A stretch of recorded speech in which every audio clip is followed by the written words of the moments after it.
감사를 드리고요. 지난 6개월 동안도 변함없이 하나님의 찬양하는 사람으로 서서 헌신해 주셔서 감사를 드립니다. 그리고 늘 앙상블이 빠져요. 여러분 앙상블을 위해서 박수 한번 쳐드릴까요?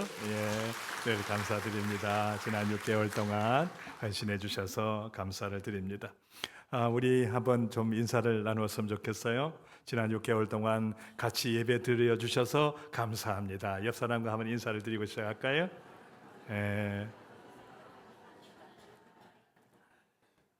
영국의 문호 셰익스피어는 그의 작품 리오 왕에서 리오 왕의 입을 통해서 감사에 관해서 아주 유명한 말을 남겼습니다. 거기에 보면 감사하지 않는 자식은 뱀의 날카로운 이빨보다 더 날카롭게 가슴을 찌른다라고 하는 말입니다. 이 말의 배경이 이래요. 여러분 읽어보셨겠습니다마는 리오 왕이 이제 80세가 되어서 자기 땅을 자식들에게 나누어 줘야 되겠다 생각을 했습니다. 자식이라고 하는 것이 이제 딸 셋이 있었는데, 그래서 이 딸들에게 아버지인 자신을 얼마나 사랑하느냐, 자기를 사랑하는 크기만큼 땅을 이제 나누어 주려는 그런 심산으로 딸들을 불러서 물었습니다. 맏딸에게 불러서 얘야, 너는 아비를 얼마나 사랑하느냐? 이 딸이 눈치를 채고 그런 이야기를 하죠. 아빠는 제가 사는 이유입니다. 기분 좋겠어요? 안 좋겠어요? 여러분의 딸들이 그렇게 고백해 주기를 원하시죠? 그래서 너무 흡족해서 땅 3분의 1을 나누어 줬습니다. 그 다음에 이제 둘째 딸을 불렀는데 이미 소문을 들었어요. 그래서 딸아, 너는 애비를 얼마나 사랑하느냐 그랬더니 얘가 그럽니다. 아빠는 제가 이 세상에 존재하는 유일한 이유예요. 더 좀 붙여서 사랑을 표현했죠. 그러니까 아버지가 리오 왕이 흡족해서 땅 3분의 1을 나눠줬습니다. 그 다음에 몇째가 남았죠?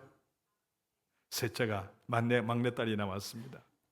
근데 이 막내딸에게 질문을 했습니다. 그러니까 이 딸이 이런 이야기를 했어요.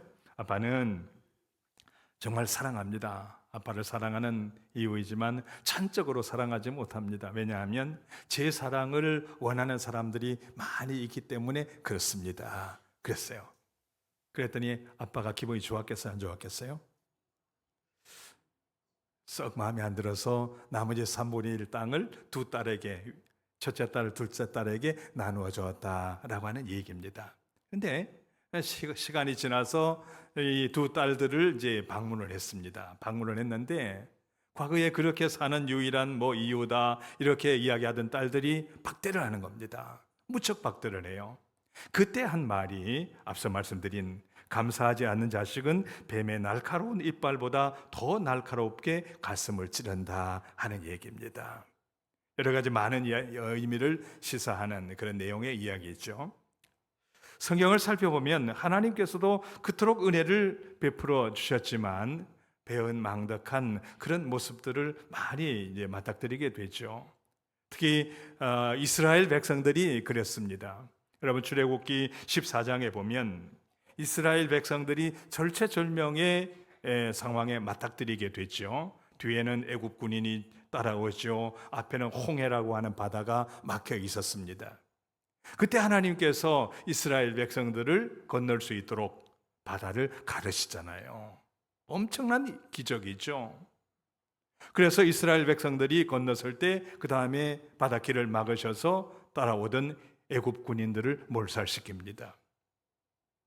여러 가지 의미가 있죠. 그 중에 하나가 뭐냐고 하면 그때까지는 끊임없이 쫓겨다니고 또 이끌려 다녔던 종의 모습이었습니다. 그런데 바다를 건너서고부터는 완전 자유의 몸이 된 거죠. 자유의 이스라엘이 된 겁니다. 그러니까 엄청난 이적이죠.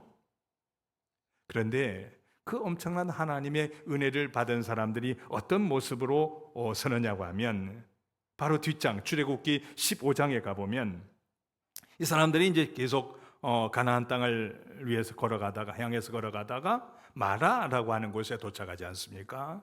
근데 마라라고 하는 지역이 원래 이제 이 바다와 가깝기도 하고 또 광물질이 많아서 물이 스며드는 물에 의해서 이게 녹는 거죠. 그러니까 그쪽 지역은 물이 매우 안 좋다고 합니다. 광물질이 막 섞여 나오니까. 그러니까 물이 쓴 거예요. 그러면 바다를 가르신 하나님의 이적을 기억하고 하나님, 우리에게 물이 필요합니다. 그러면 되잖아요. 근데 어떻게 합니까? 마실 물이 없다고 원망을 하는 겁니다. 모세에게 원망하고 하나님께 원망을 하죠. 은혜를 망각한 겁니다.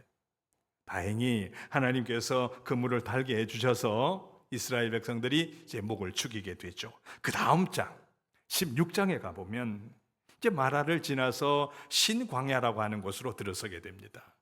그러니까 며칠이 걸렸겠죠.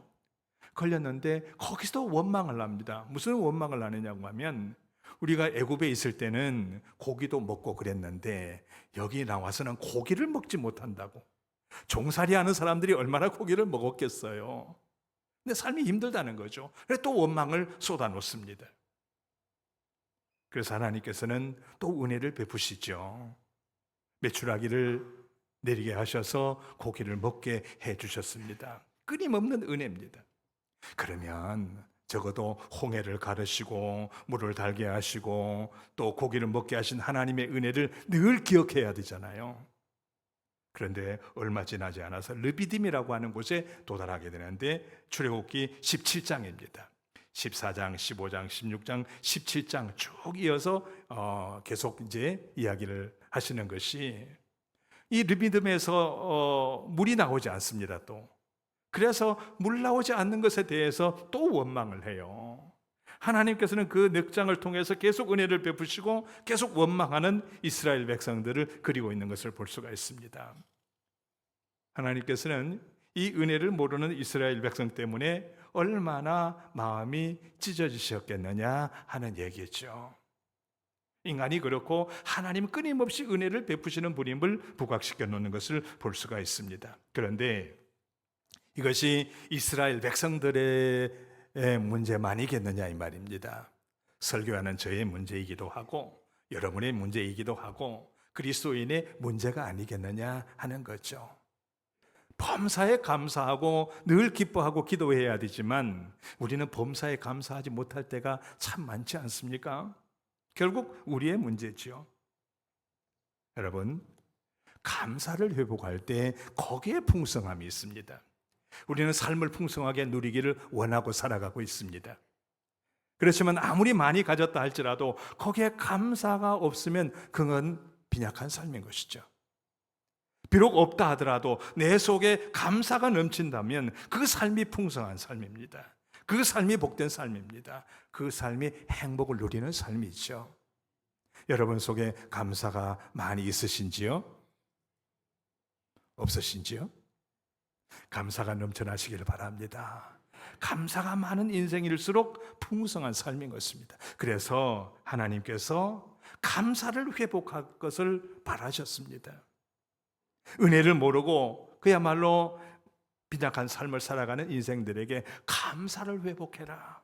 그러면 그 감사를 통해서 풍성한 삶을 누릴 수 있을 것이라는 얘기죠.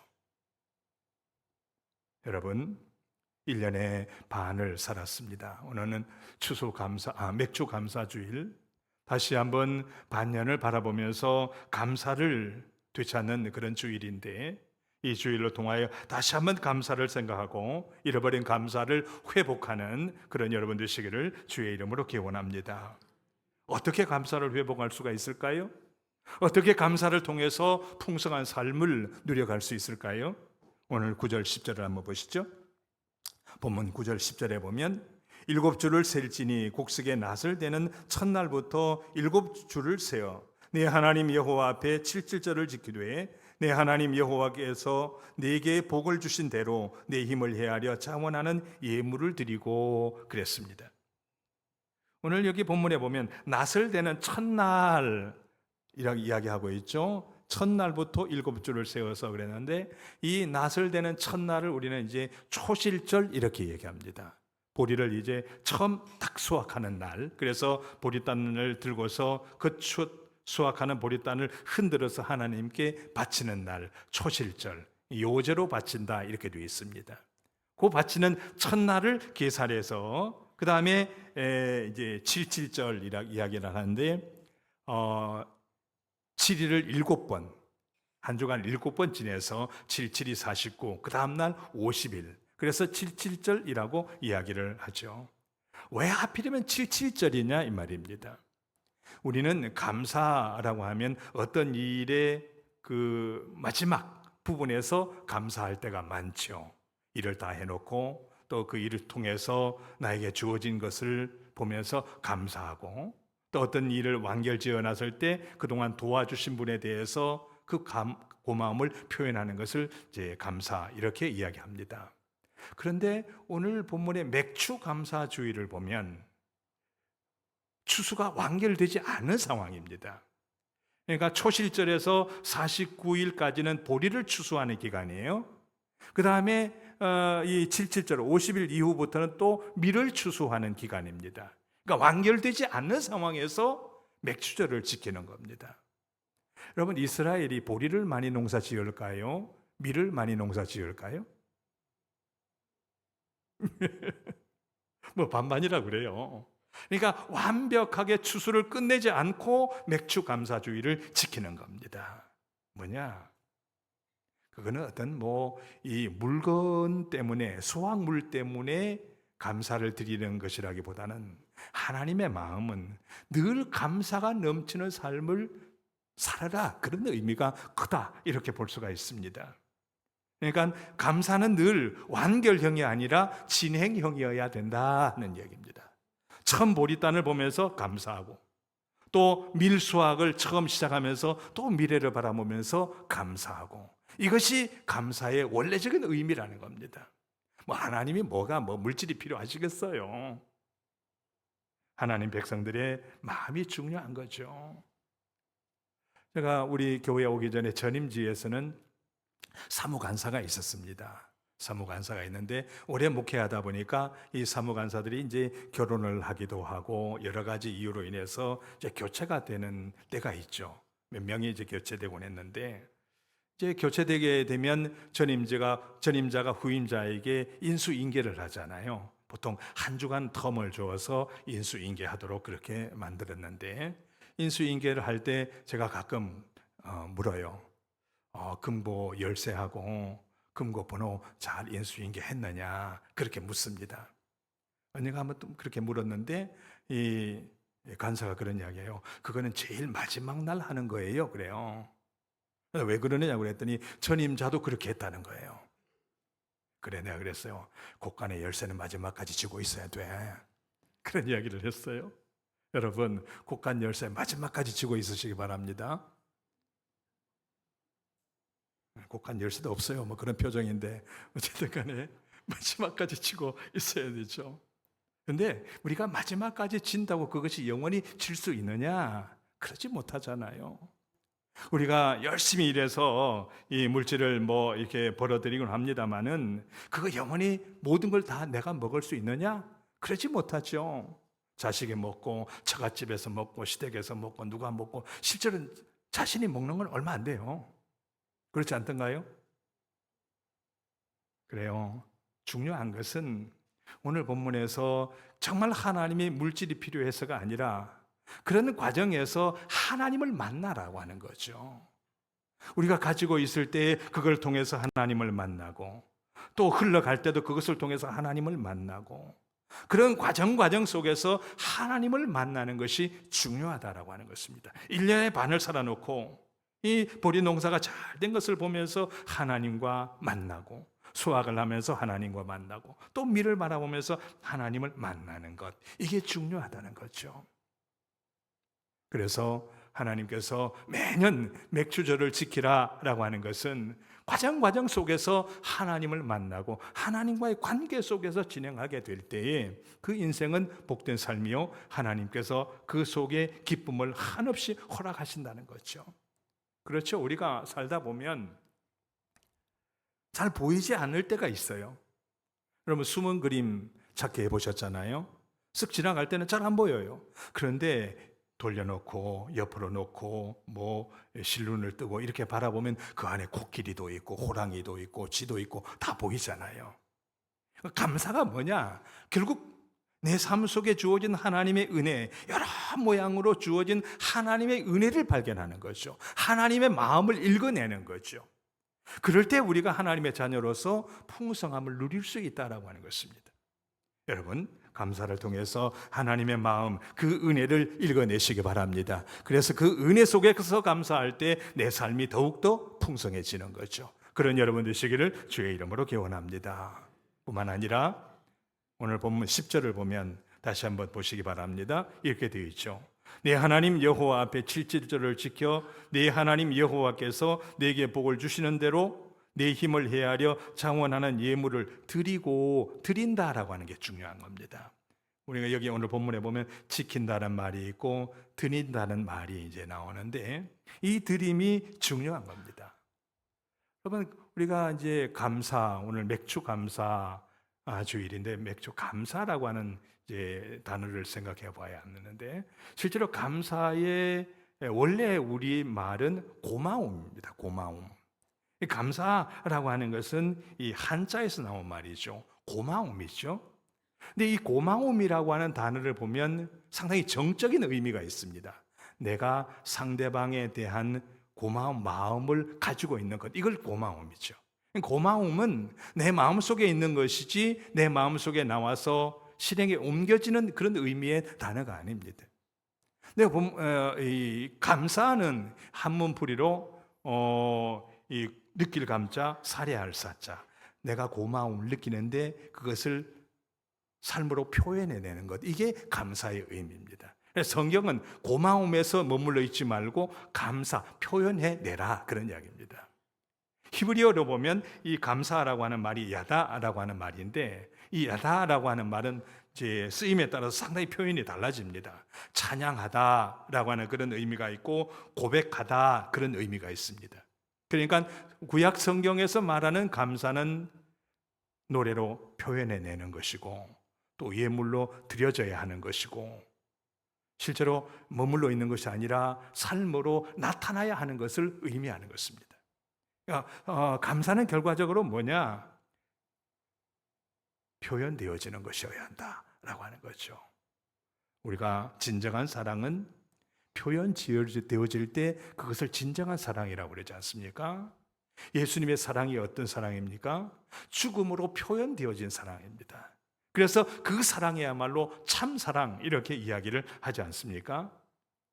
노래도 곡이 내 마음속에 일 때는 그게 노래라고 표현되어지지 않습니다. 그게 입으로 소리로 나올 때 그걸 노래 이렇게 이야기하죠. 그림도 마찬가지 아닙니까? 그림도 이 종이에 그려질 때 그것을 그림이라고 이야기하는데 감사도 마찬가지다라고 하는 것입니다. 그런데 중요한 것은 11절 하반절에 보면 내 힘을 헤아려 자원하는 예물을 드리고 그랬습니다. 내 힘을 헤아려 너무 가식적으로 하지 말라는 얘기입니다. 요즘에 교회들이 물질적으로 부족하니까 뭐 이런저런 이야기를 해서 막 물질에 많게 이렇게 헌금을 하라고 이야기하지만 본래 의미는 네가 헤아려라. 중요한 것은 물질에 크고 적은 것이 중요한 것이 아니라 네 속에 있는 하나님의 은혜를 헤아려 보는 것이 중요하다. 그런 이야기입니다. 가식적으로 하지 말라는 얘기죠. 그렇다고 인색하게도 하지 말라. 헤아려서 예물을 드려라. 중요한 것은 네 속에 있는 하나님의 은혜를 헤아려 보는 것이 더 중요하다. 분명한 것은 그 사랑을 표현하는 것이지만 가식적으로 하지 말라 하는 것입니다. 여러분, 1년의 반을 잘 헤아려서 내 속에 있는 하나님의 은혜로 찬양으로 표현하시든지 예물로 드러내든지 아니면 다른 것으로 표현하든지 표현해내는 그런 감사의 삶을 사시기를 주의 이름으로 기원합니다. 또 하나 오늘 본문에서 이야기하는 것이 11절의 말씀입니다. 너와 내 자녀와 노비와 내 성중에 있는 레위인과 및 너희 중에 있는 객과 고아와 과부가 함께 내 하나님 여호와께서 자기의 이름을 두시려고 택하신 곳에서 내 하나님 여호와 앞에서 즐거워할지니라. 여러 가지 의미가 복합적으로 표현되어 있는데 먼저 제물의 처리 방법을 이야기하고 있는 것입니다. 유대인의 제사, 이스라엘 백성들의 제사 제도를 보면 보통 이제 제물을 바치게 되면 일부분은 이제 버려야 되고요. 내장이나 이 땅에 접촉되는 부분들은 이제 태워서 버리는 데가 있습니다. 그리고 일부분은 뭐 화재로 드리든지 그렇게 해서 태웁니다. 근데 일부분은 제사장에게로 돌아가고 일부분은 제사를 바치는 사람에게 돌아가게 그렇게 되어 있습니다. 근데 오늘 이 맥주 감사절 때 드리는 이 제물은 어떻게 되어 있느냐고 하면 모든 사람들과 나누는 것으로 되어 있습니다. 원래 제물은 모든 사람과 안 나눕니다. 왜냐하면 그 제물이 거룩한 것인데 속되게 사용될까 봐서 절대로 아무렇게나 취급 못하도록 되어 있습니다. 우리가 성찬식을 하지 않습니까? 성찬식을 하게 되면 포도주와 떡이 남게 되죠. 그거는 묻든지 어떻게 해야지 그거를 헛되이 이렇게 막 나누어 마시면 절대로 안 되는 거죠. 왜냐하면 거룩하게 구별된 것인데 그거를 속되게 사용해서는 안 되죠. 그게 죄가 되는 거죠. 당시 제물이 그랬습니다. 그런데 맥주 감사절을 지킬 때 그 제물은 모든 사람들과 나누도록 되어 있습니다. 가족과 제사장과 심지어 노비들과 객과 고아와 과부. 여기서 고아와 과부는 과거에는 죄인 취급을 받았습니다. 그러니까 레위인은 제사장이니까 거룩하게 구별된 그런 직분이었고 고아와 과부 밀쳐져서 죄인 취급을 받았는데 이 모든 사람들에게 다 나누도록 되어 있는 것이 맥주 감사의 의미라고 하는 것입니다. 감사는 나누어야 된다. 그런데 11절 하반절에 보면 자기의 이름을 두시려고 택하신 곳에서 그랬습니다. 시점을 이야기하는 겁니다. 성전에서 바로 나누어라. 집에 가지 말고 그게 이제 놔두게 되면 나중에 그것을 팔기도 하고 그렇게 해요. 그러지 말고 지금 모든 사람들과 나누는 것이 바로 감사라고 하는 것입니다. 감사를 두었다가 나눠서는 안 된다는 거죠. 여러분 그런 경험 있잖아요. 너무 감사해서 뭐 물질이라든지 어떤 물건을 딱 준비해 놨다가 나중에 시점을 놓쳐서 나중에 하려고 그러다가 안 하는 경우들이 많잖아요. 지나갔는데 뭘. 감사는 지금 여기서 모든 사람들과 나눠야 된다. 이것이 하나님의 감사를 제정하신 목적이었다라고 하는 것입니다. 여러분, 우리가 맥주 감사주의를 지내고 있습니다만은 그저 맥주 감사주의를 한번 지내는 것으로 그냥 끝내지 마시고 오늘 한번 감사해야 될 사람을 한번 좀 찾아봤으면 좋겠어요. 그래서 예배 마치고 바로 그 감사를 좀 드러내서 나누었으면 좋겠습니다. 그게 맥주 감사의 진정한 의미입니다. 어정 7월 동동 8월이라고 하는 말 혹 들어보셨죠? 제가 한번 설교에도 인용을 했습니다마는 어정 7월 동동 8월 이게 뭐냐고 하면 음력으로 7월에는 그렇게 농사 짓는 일에 많은 손이 들어가지 않아요. 그래서 어정어정 지난다 그래서 어정 7월이라고 그러죠.